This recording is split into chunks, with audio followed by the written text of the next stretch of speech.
Hello everyone, how are you all? I hope you all are good.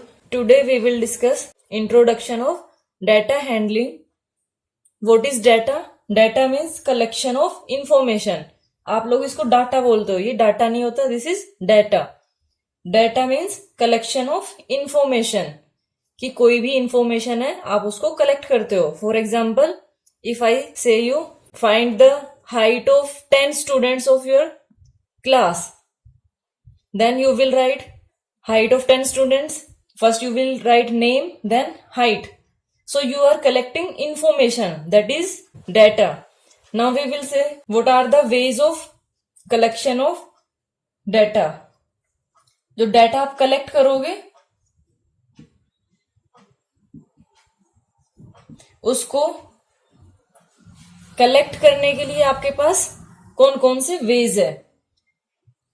तो first way आपके पास होता है primary data. Primary data वो होगा जो एक इंसान अपने आप ही या फिर अपने किसी रिप्रेजेंटेटिव को भेज के वो डाटा कलेक्ट करा रहा है. फॉर एग्जाम्पल, मैंने आपको बोला था जो आपके पास जो डाटा होगा वो प्राइमरी डाटा होगा क्योंकि आपने वो खुद से कलेक्ट किया है. उसके बाद है सेकेंडरी डाटा. अब सेकेंडरी डाटा में कैसे,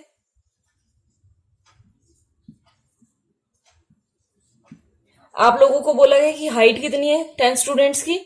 उसके बाद आपके स्कूल के जो प्रिंसिपल सर है उन्होंने बोला कि जो हाइट है स्टूडेंट्स की वो आप मुझे दीजिए क्योंकि मुझे आप लोगों के लिए यूनिफॉर्म बनवानी है.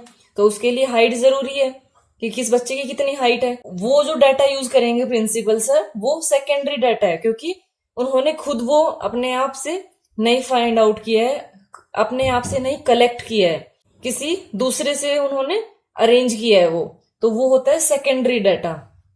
प्राइमरी मीन्स जो खुद आप करते हो, सेकेंडरी मीन्स जो प्राइमरी डाटा है उसी को कोई और यूज कर रहा है, that is secondary data. Now we will see types of data. There are two types of data.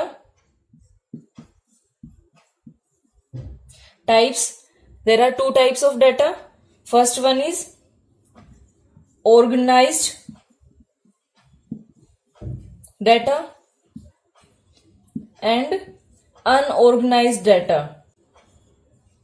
देखो नाम से ही पता चल रहा है, ऑर्गेनाइज्ड मीन्स जो किसी एक स्पेसिफिक तरीके में ऑर्गेनाइज किया गया हो, और अनऑर्गेनाइज्ड डाटा जो कि जिसका कोई पैटर्न ही ना हो, आपने ऐसे ही उठाया और दे दिया. और दूसरा क्या, आपने नेम लिखे, उनको ठीक से अरेंज किया अकॉर्डिंग टू हाइट और फिर आपने वो दिया, तो वो ऑर्गेनाइज्ड हो गया. और अनऑर्गेनाइज्ड में जो आपने रफली दे दिया, इसको हम रो डाटा भी बोलते हैं. This is also known as raw data. Organised data means जिसमें एक स्पेसिफिक अरेंजमेंट किया गया हो according to height, increasing order है या डिक्रीजिंग है या नेम के साथ है, विदाउट नेम है, वो सारा आपका ऑर्गेनाइज्ड डाटा होगा. और अनऑर्गेनाइज्ड डाटा में जो आपने सिर्फ उठाया और एज इट इज दे दिया, जिसमें कोई भी एक स्पेसिफिक अरेंजमेंट यूज नहीं किया जा रहा है, वो अनऑर्गेनाइज्ड डाटा या फिर रो डाटा बोला जाता है. Now next one is frequency. What is frequency? The number of times a particular observation occurs.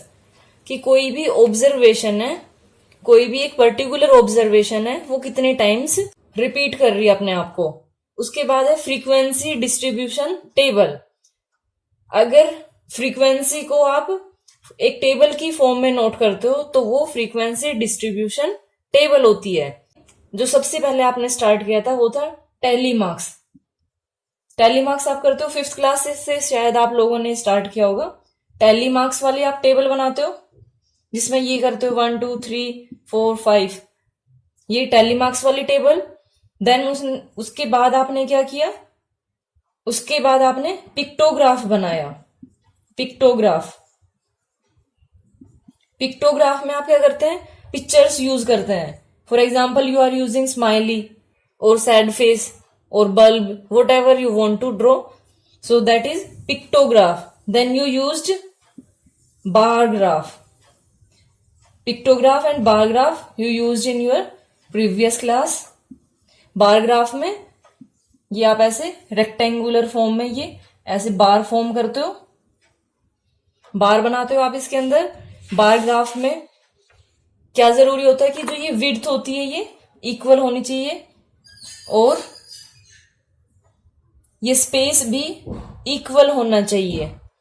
ये विड्थ, इसकी विड्थ और ये सेम होना चाहिए। Now next is range. Highest observation minus lowest observation is known as range.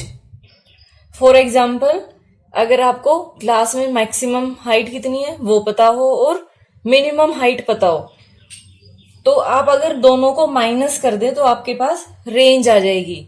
तो ये range निकालने का फॉर्मूला होता है highest observation minus lowest observation. Now we will see double bar graph. In 7th class we will discuss double bar graph. In double bar graph we use double bar charts.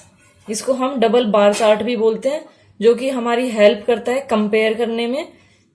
More than one kind of information हो, situation हो या फिर आपके पास event हो, यानी more than one अगर आपके पास है, जैसे आपको बोला गया कि minimum temperature of any city and maximum temperature, तो मिनिमम एंड मैक्सिमम के लिए आप ऐसे यूज करेंगे और इन दोनों के लिए आप डिफरेंट डिफरेंट यूज करते हैं। और ये इक्वल विड्थ के भी होते हैं, दोनों को एक साथ चिपका के बनाना होता है डबल बार ग्राफ में। ये मान लो आपके पास है मैक्सिमम टेम्परेचर और ये आपके पास है मिनिमम टेम्परेचर, ठीक है। तो इसमें आप यूज करेंगे, यहां पे मान लो सिटी है आपकी ये दिल्ली, देन बेंगलोर, ऐसे करके, और इधर आप टेम्परेचर यूज कर रहे हैं। तो आप लोगों को ये लिखना जरूरी होता है ये आप लोगों को ये लिखना जरूरी होता है कि टेम्परेचर अलोंग एक्स एक्सिस ले रहे हो या फिर Y axis. We are using temperature along Y axis, this is known as Y axis and the horizontal line is known as X axis. So Delhi, आपने सिटी इधर लिखे कि along X axis we are using cities and along y-axis we are using temperature. So in double bar graph we will use more than one kind of informations. We will use double bar graph. Now next देखिए mean. mean means क्या होता है? sum of all observation divided by number of observation. कि जितनी भी आपके पास observation है उनका आपने सम किया और उनको आपने डिवाइड कर दिया नंबर ऑफ ऑब्जर्वेशन से। इसको अर्थमेटिक मीन बोलिए या मीन बोलिए, एक ही बात होती है। उसके बाद देखिए मोड। मोड क्या होता है कि मैक्सिमम फ्रीक्वेंसी जिस ऑब्जर्वेशन की होती है। कैसे? अगर मैंने 1 2 3 ऐसे नंबर नोट किए और जिसमें मैंने ये देखा कि जो 3 है वो मैक्सिमम टाइम आ रहा है, मीन्स 3 4 टाइम्स आ रहा है, बाकी सारे नंबर 4 से कम आ रहे हैं, तो उसमें जो 3 है वो मैक्सिमम टाइम है। सो मोड क्या होगा उसके अंदर? 3, मीन्स जो सबसे ज्यादा टाइम रिपीट हो रहा हो ऑब्जर्वेशन में, दैट इज मोड।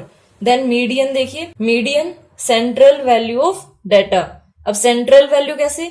अब इसके लिए एक चीज याद रखना जो कि आप लोग मिस्टेक करते हो, 100% मिस्टेक करते हो एग्जाम में, कि जो भी आपके पास ऑब्जर्वेशन होगी उस ऑब्जर्वेशन को आप या तो इंक्रीजिंग ऑर्डर में नोट करेंगे या फिर उसको डिक्रीजिंग ऑर्डर में करेंगे, ठीक है। ये नहीं होना चाहिए कि आपने ऐसे रफली लिख दिया, जो पहले आपको एग्जाम में गिवन था क्वेश्चन में वही आपने एज इट इज नोट कर दिया। नहीं, पहले उसको आप अरेंज करेंगे। मान लो यहाँ पे मैंने 8 लिखा था, तो आप इसको पहले अरेंज करेंगे, या तो इंक्रीजिंग में करिए या फिर डिक्रीजिंग में करिए, वो आपके ऊपर डिपेंड करता है कि आप किस में करना चाहते हैं, वो फाइंड आउट करेंगे। उसके बाद जैसे इसको देखते हैं, ये 8 यहां आएगा, 8 देन 10, 1 2 3 4 5 6 7।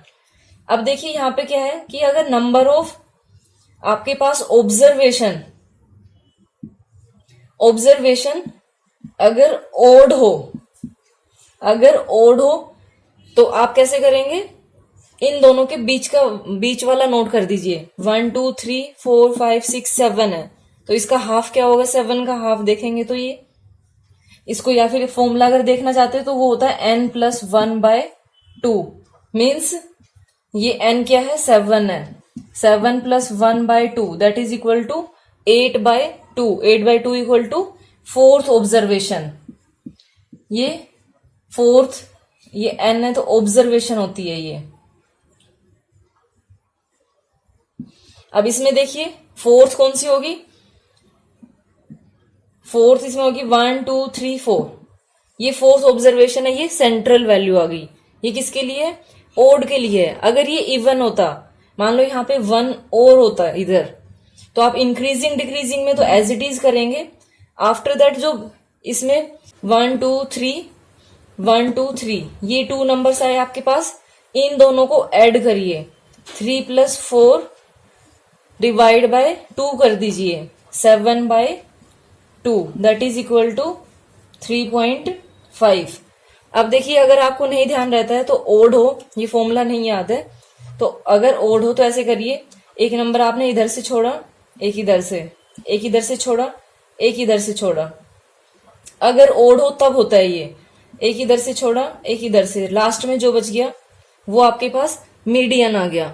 अगर इवन हो तो अब आपने ये ऐसे किया, तब आपके पास क्या आएंगे, ये 2 नंबर्स आएंगे, लास्ट में आपके पास 2 नंबर्स बचे, ये इन दोनों को ऐड करिए और 2 से डिवाइड कर दो। ठीक है, ये आपके पास पूरी समरी थी इस चैप्टर की, ये सारा हम डिस्कस करेंगे डाटा हैंडलिंग में। Thank you so much for watching my video and have a great day.